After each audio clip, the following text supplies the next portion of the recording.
She was pale, eyes darting over her shoulder, breathless. "Grandpa, please, just get off this ship." I didn't ask again. I've learned in life, when someone you love speaks in that tone, you listen.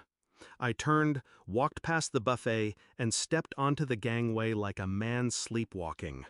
The air outside was different, colder, heavier.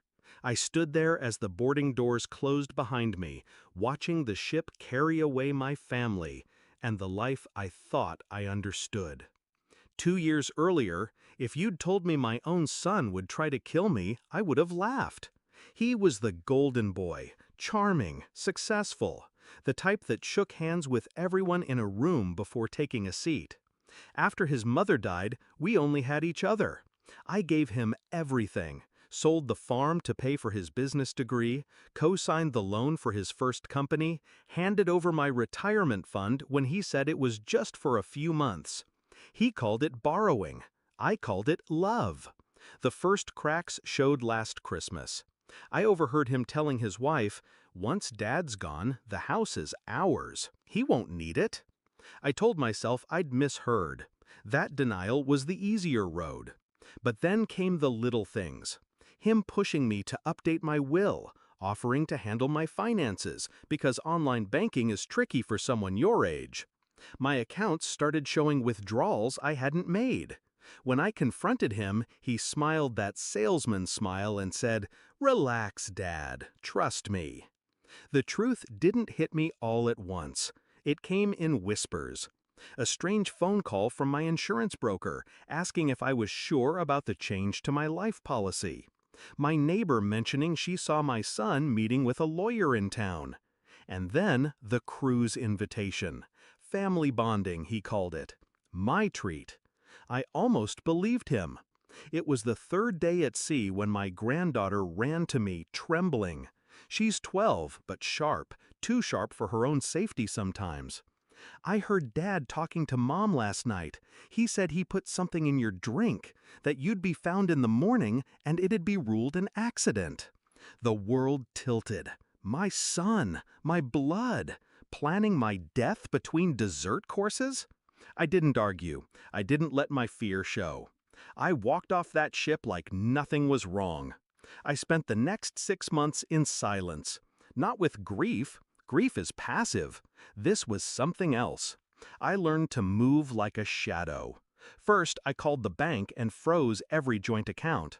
Then I visited my lawyer and rewrote my will, not cutting him out entirely, but making his share contingent on one thing: me dying of natural causes after my 90th birthday. Next, I sold the house. Quietly.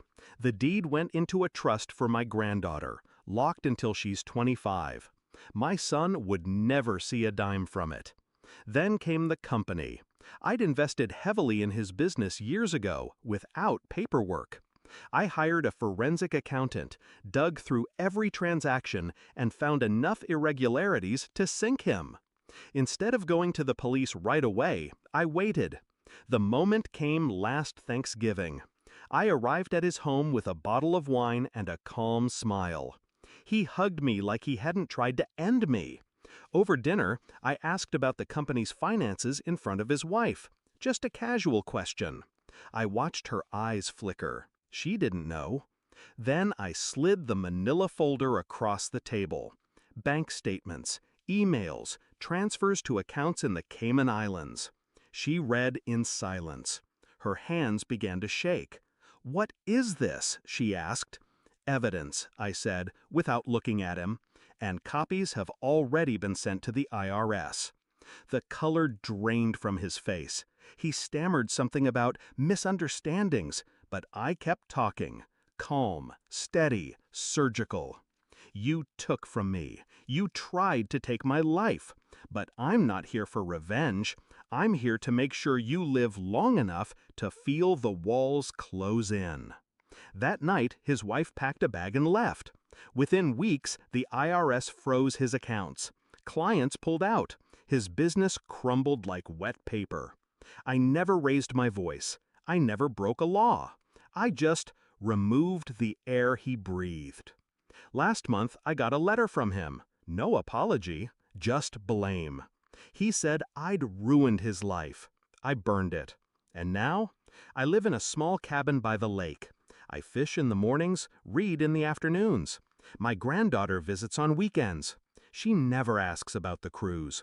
I never bring it up. But sometimes, when we're sitting on the porch, she catches my eye and gives me the smallest nod, like she knows exactly what I did. And maybe, one day, I'll tell her, not so she learns how to destroy someone, but so she learns how to survive them.